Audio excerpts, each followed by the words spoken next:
Hello and welcome to the first St John's Allerton podcast.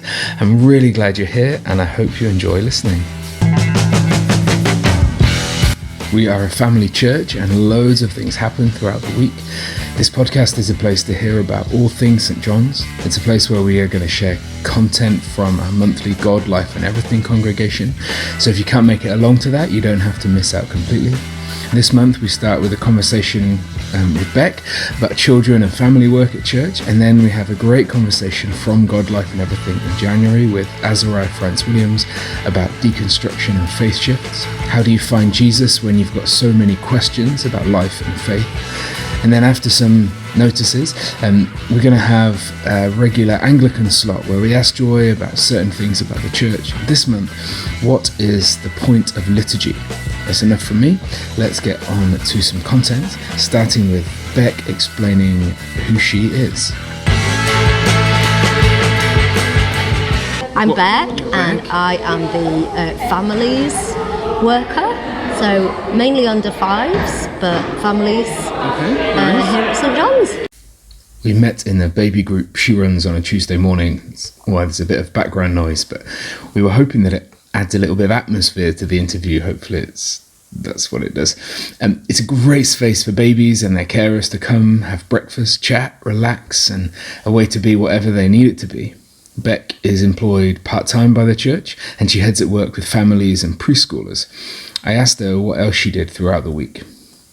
Okay, so the other thing that we do, which is pretty, takes up a lot of our week actually, is 2x2, which is our Monday morning Messy Monday or Mad Monday. It's our toddler praise group. Sounds fun. And we get together and we have all sorts of different activities out for the preschoolers to do and for their parents.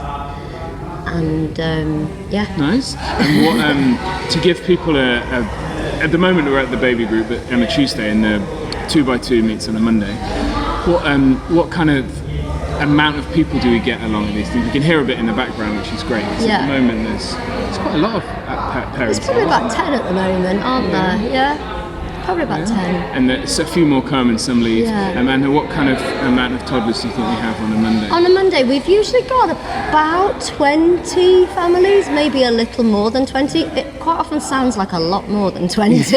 I've not made it along, but I hear that people come and they're like, wow, there's a lot going on and the kids are having a great time. There is a buzz, so that's fab, isn't it? It's great, and it's just such a great place for primarily for parents to meet one another and to share their lives, share their life with one another. They share their life with us.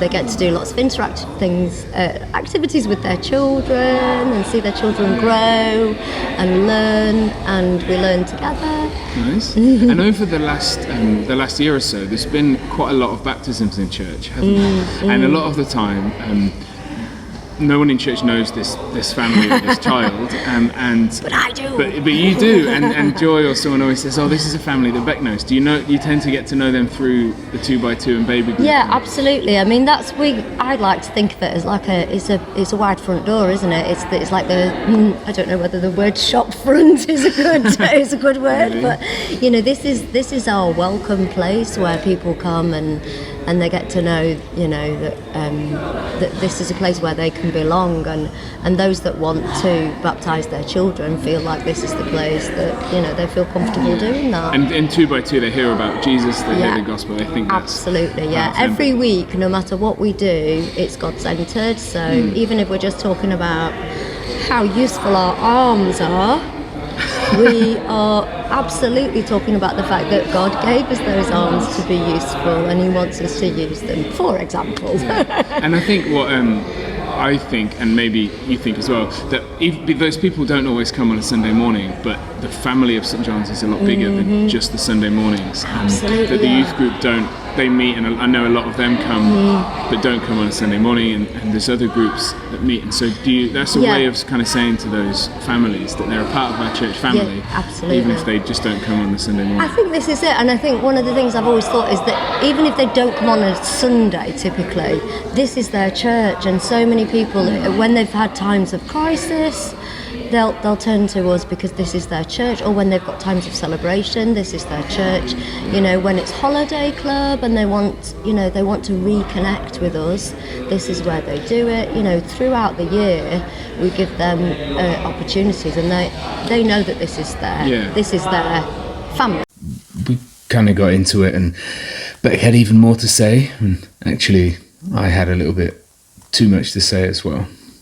The other thing is about, you know, the groups that we're really, you know, because we're open and we're just very sort of laid back, and especially on a Tuesday, there's no agenda, we don't even do like singing time. People know that they can just come and talk, but they also know that they can talk to us, and you know, we get that kind of, we get to walk with them, you know, share their parenting journey. And most of them are mums, and I know a couple of dads, but they're on maternity leave, so it tends to, and that's just how it goes, and that's obvious.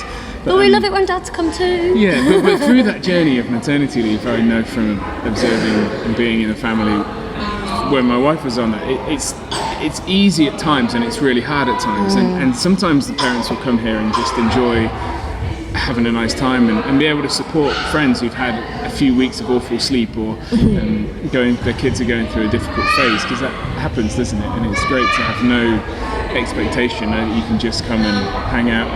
And it's good to know that someone else feels like you do as well. It's not just me. Yeah, and they know that they can feed their kids however they feel comfortable, and if one's having a tantrum, that's okay, because another one might be, or if whatever they need. Absolutely. And it's also great actually that they're coming into a church. For me, I think it's great because there's some people have had some different experience, or they're nervous they won't be accepted or welcome, or the kid will be whatever noisy, and so, but it's lovely that they know that this is a place they can come. Absolutely, yeah. And for this phase of life, babies is the best thing, that baby group's the best thing, but in years to come, hopefully they'll still feel like St John's is still their family. Well, I think that's it, you know, because we met in a hall, you know, some years ago, and we sold that obviously and moved here, and I was really excited about that, because just being able to, it's like welcoming people into your home, you know, it's like being able to say, come to mine and, you know, have a brew at my house,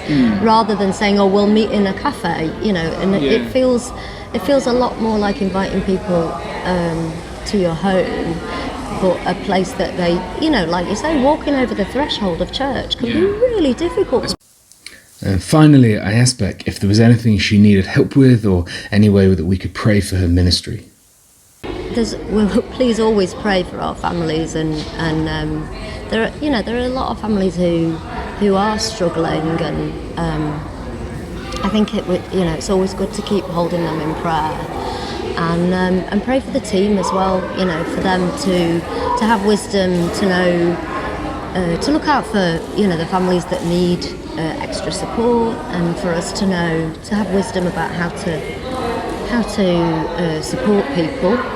That's always really important, you know, not to just be that place that's open twice a week, but to go beyond that, and I hope that we do.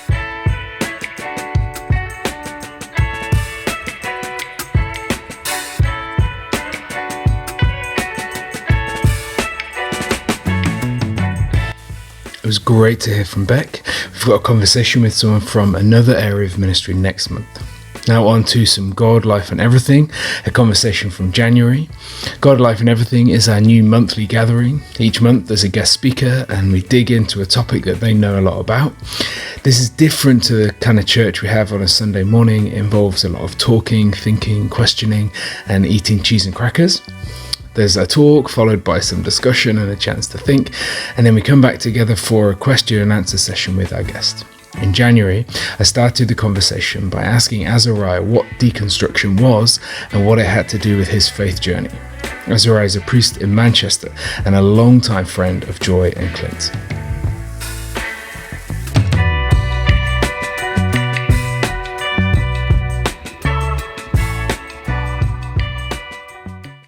The Christianity that I grew up with had nothing to say and little to do with racism that was going around.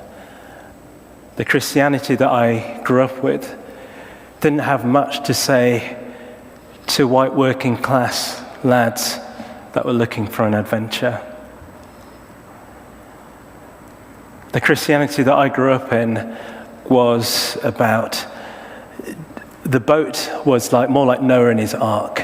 It was, let's all just huddle together, survive the storm, and then hopefully get to heaven on the other side. And not allow the world, not allow society to impact our lives and our minds. We're the safe, sacred, holy ones, and we need to stay in our little holy huddle. Jesus said we're the salt of the world, but so often the salt stays in the shaker. And so those stories of my voyages were stories of beginning to reframe and say Christianity should have something to say about the transatlantic slave trade. And many abolitionists did, and many slaves who then became free did. And faith was a thing which gave those enslaved people a sense of hope that the world could be different in the future. And so for me, something of deconstruction is breaking down the walls that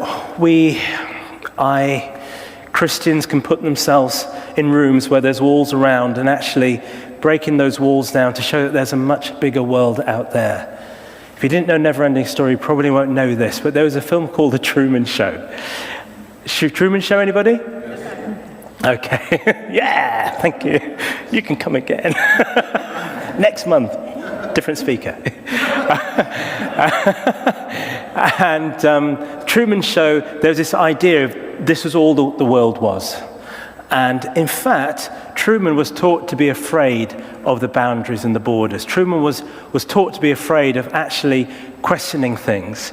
And people were there to try and keep him in this small world. And so for me, the deconstruction is about breaking down some of these walls and seeing that there's a wider world that God is interested in, and a wider world that I can begin to inhabit. So that's amazing, and so many pictures in that are really, really helpful, I think. What did that look like for you in terms of your journey in the church? Because I know that you've been to a few different kinds of churches over the years. Can you talk to us a little bit about that? I can, and maybe you can make the podcast available. There's a podcast where I speak on this topic for an hour and a half that came out this week.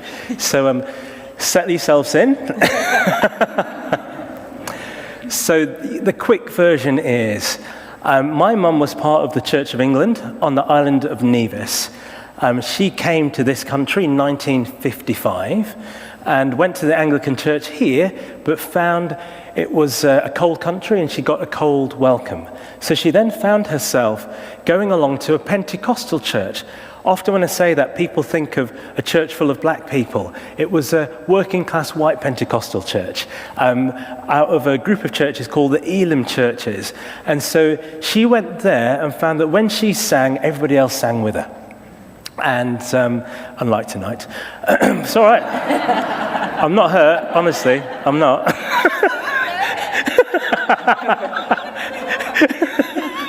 Millennials. And so she found a sense of community. However, her history and heritage was pretty much erased. And so there was this thing again it was about your soul. You know, are you saved? It was about your soul, some sort of your essence, your material, your skin, your life, your body didn't really matter that much. And so I lived and worked in that kind of setting. I went to theological college with the Pentecostal church. I was a Pentecostal pastor for a few years and got stuck into evangelism. So I remember I had a little team with me, and they were wild and wonderful people, and sometimes inappropriate. So they would have banners about gay people going to hell and things like this that they would hold up. Sometimes they would literally chase people down the road, telling them if they knew the gospel. And somehow it wasn't really that effective. I'm not quite sure why. But there was something about the way in which we thought it was about convincing people, persuading people into making some active commitment in the moment, but then often, once they were in, we kind of lost interest a little bit, and we wanted to go and get the next person. And the things around their lives that mattered to them, the people, the networks, the communities around them, actually we were more interested in individuals, not the institutions or the communities that house those individuals. So if that individual was in church, we were happy. But actually it meant that they had to, in some ways, create a bit of a division between their life around them and the life that they were now beginning to have with their new Christian family. And so over time, that gap became a little bit too much for me to straddle. And so I began to move out of that and then began to work ecumenically across the different sets of churches. I worked for a group called Youth for Christ. And we'd go and do evangelism in schools. We traveled 10,000 miles, so about 20,000 young people in a year. And it was absolutely crackers. It was exhausting. But I was working with different types of churches and realizing that God was present there too. And so I think there was this increasing growing and evolving for me. Amazing. And I guess in that process you started thinking new things about faith, new things about God, and now that you are in Manchester, back in Manchester, what does the life of worship in your community look like now? So I think of a couple of things. One is there are some beautiful African Caribbean elders, so women in the late 70s, mid 80s, and every few weeks I'll sit at the end of the service and invite anyone who wants to come and get a bit of prayer to come and get some prayer. And they'll always complain about their backs hurting them. And I'll always pray for their backs that are hurting them, and they go away hobbling as much, or sometimes even more, than when they arrived. And so this week, we invited a masseuse to come.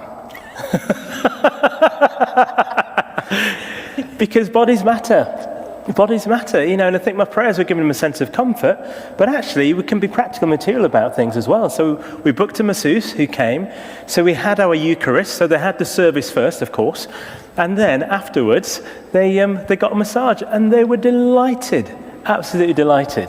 So did they skip out the building, rejuvenated? Almost. They shuffled out a bit quicker. So that's one example of material realities matter, and I love that. That's awesome. That's a beautiful illustration, isn't it? Have we got any more questions on the text? We haven't got a question here, but I have a question. So go just ask that because you mentioned kind of listening to scripture before you did your with the cloud of witnesses, and you're a priest talking about people having Eucharist, which is important. And so with I kind of wonder, when you start taking all the walls down and you can feel a little bit lost. And when you start thinking about human solutions like massages, which is great if you've got a bad back, good thing to do. But I wonder if there's a way within faith, what is it that you kind of hold on to so you can end up with all the things broken? Is there something that you found really useful to hold on to in faith that's kind of kept you going as the boat's been rocking, stuff like that? So thank you very much. So that, the image of the boat has been the constant image throughout today, and I want you to take your boats home and meditate and think about your own journeys. There's a story of Jesus asleep in a boat when a storm kicks in, and the passage begins, Jesus was going to the other side. As they were going to the other side, the storm kicks in. And what I found is that as I've been desiring to chart a new course or find a new shore with my faith, with my life, a storm will kick in. So there'll be some emotional turbulence as I begin to think new thoughts, as I begin to think what I was taught about the theory behind what the crucifixion was. When I begin to think about things like that, it begins to set up some turbulence. Was this God doing something to his son? Was this a force of evil doing something? Was this Jesus who's living in such a way that it attracted the forces of evil trying to extinguish him? What was going on? And so the theory behind the story begins to cause some turbulence. Or when I begin to think about, I talked about Noah and the ark, is it that there's going to be an infinitesimal, tiny group of Christians who at the end of their natural lives will be with God and the rest won't? Is that, when the theory behind what I was taught to believe begins to shake, there's turbulence. But Jesus is in the boat. Jesus is in the boat, and what I find is my prayers, as of in this journey of mine, my prayers, the words have gone down and the silence has grown. And so for me, there's a recognition of quiet Jesus in the boat. And there's a gentle assurance that he's in the boat with me through the storm, and we will get to the other side. In the turbulent times of life, there is a recognition of a quiet Jesus in the boat. There's a gentle assurance that Jesus is in the boat with me and I'll get to the other side. I love that there's a way we can always cling on to Jesus through all of our questions and all of our doubts. He went on to explain a little bit more. So there's emotional turbulence, but there's also relational turbulence as well. And so what can happen is I found myself in settings where I had questions about things like, is God really that bothered if someone is gay or not? Because I was brought up to believe that God really was bothered about that. But I would hold these questions privately, because when I asked them publicly, I'd be shut down or shot down. And so there's some relational turbulence, because what begins to happen is as you begin to ask these big questions, it begins to feel as if you're not being loyal to the tribe. And sometimes it can feel as if you're asking things that you're not meant to be asking. And so then you can begin to feel a bit of an outsider within a setting. And so there's relational turbulence too, and that is a cost sometimes a bit too much for people. So sometimes people stay in the tribe, but keep their distress to themselves. Yeah, I think me and Joy have conversations like that. Sometimes we have them in private because we feel like that. If me anyway, I'm training, so I'm allowed to ask questions. Where you do have those things and you think, I can't ask this in certain settings because what will people think of me? And you're still finding out, and then you stand up in the front of church and people expect you to somehow know and not wonder. But I think that's really, really lovely way of kind of expressing why we're here today, because we wanted a space where it's absolutely okay to ask any questions, that they're good. And if you're wondering, if you have something kind of inside of you that needs to get out, you need to get it out and ask it. I ended up talking a little bit more than I should have there, but the point is still valid. Sometimes we have questions we just have to get out, and God, Life and Everything is a place to do that. So come along if you are a questioning or thoughtful sort of person. We were lucky to hear a poem from Azariah on the night, and we'll finish the podcast with that a bit later on.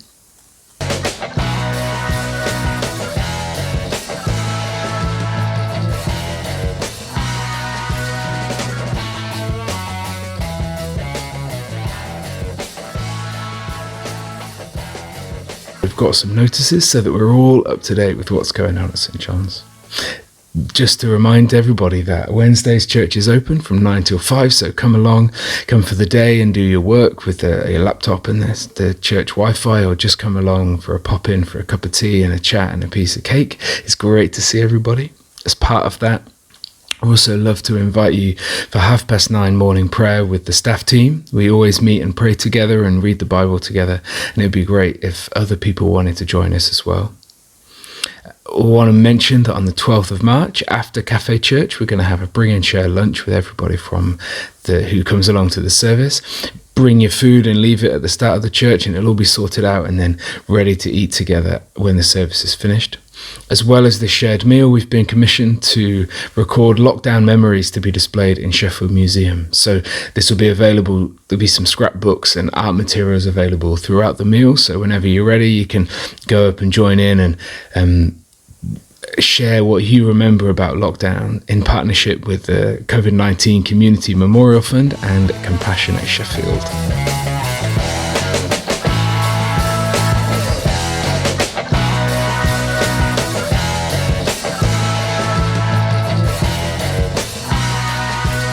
We are an Anglican church, and I'm really glad of that. But it does mean that there are some things we do that other churches don't. And what I think is great about that is that all these things are done for a reason. And I'm the sort of person that always likes to know the reason. So I met with Joy the other day and I asked her, why do we have liturgy? At St John's, we're not a church that is known for our love of really, really long liturgical prayers. And I've been in loads of churches over the years, churches that have hardly ever used any liturgy, and churches that have used lots and lots of big words all of the time. I think what I like about liturgy when it's used really, really well is it gives us a framework and a scaffolding of time-honoured prayers that have been used by people for generations in all kinds of circumstances that we don't need to make up on the spot. People have really, really thought about those words, and they're using those words as a framework to be able to manage all sorts of different life experiences, emotions, and ways of relating to God.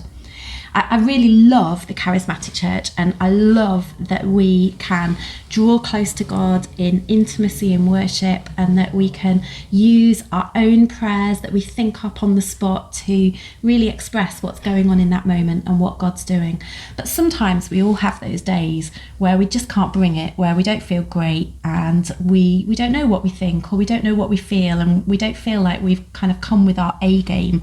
And on those days, there is something really reassuring about the structure of liturgy that holds us and does some of the heavy lifting for us in the places that we perhaps don't feel we can find our own words to express what we want to say to God.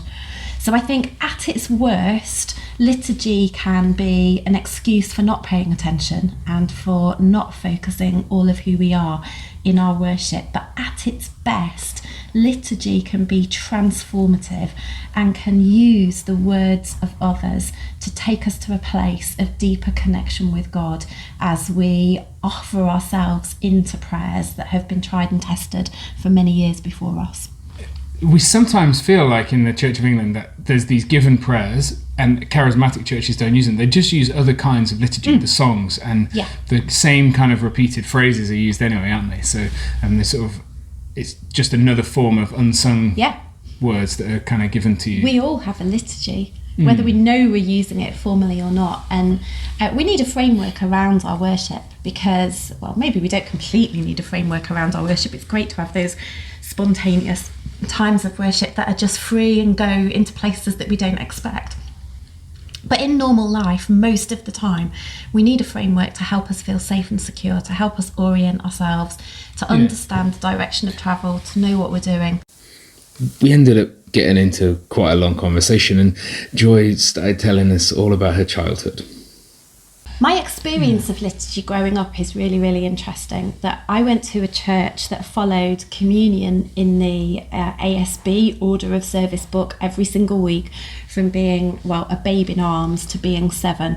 And that meant that by the time when we sang the Gloria, and I think we sang other bits of the liturgy, and the tunes were the same every week, the words were the same every week, and that meant that by the time I was 7 years old, I knew that communion service inside out. I knew all the words, I knew what was coming next. My brain had developed pathways of images that were associated with those words. I could still tell you the tune of the Gloria now. And actually, when I went back to a service in my 20s that used exactly the same form of communion, it was like being transported back into my childhood and being in that old church again and saying all of those familiar words. There is something about the ritual and the structure that you use regularly that means you can fall into it and it can hold you in a way that perhaps you just can't manage on a week-by-week basis, and I do find that reassuring.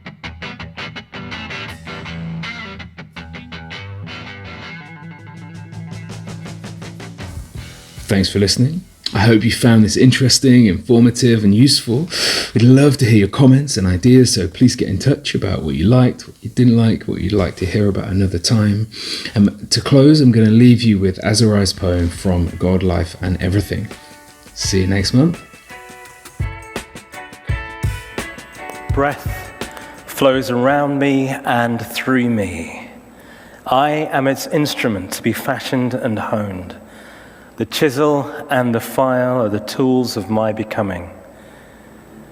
Hammer blows of destruction aid my true construction. What is not needed is discarded. The music from me will be laced with gravity, touching both heaven and hell with equanimity, with neither pride or revulsion. Beauty unleashed from the hide of the beast, the breaking waters of new life from the spent redundant womb. I am dumb without love's whisper erupting into song. I am dead without life's vibrant crescendo radiating through flesh. I am nothing without the everyone giving me meaning. As I decompose, the composition written to be played to me and through me will outlive me. When I die, the music will live on, then grow quieter, and join the great ambient noise of the universe. Those who I will never meet will take its threads and weave new symphonies. Their power will contain something of what remains of what was once loaned to me.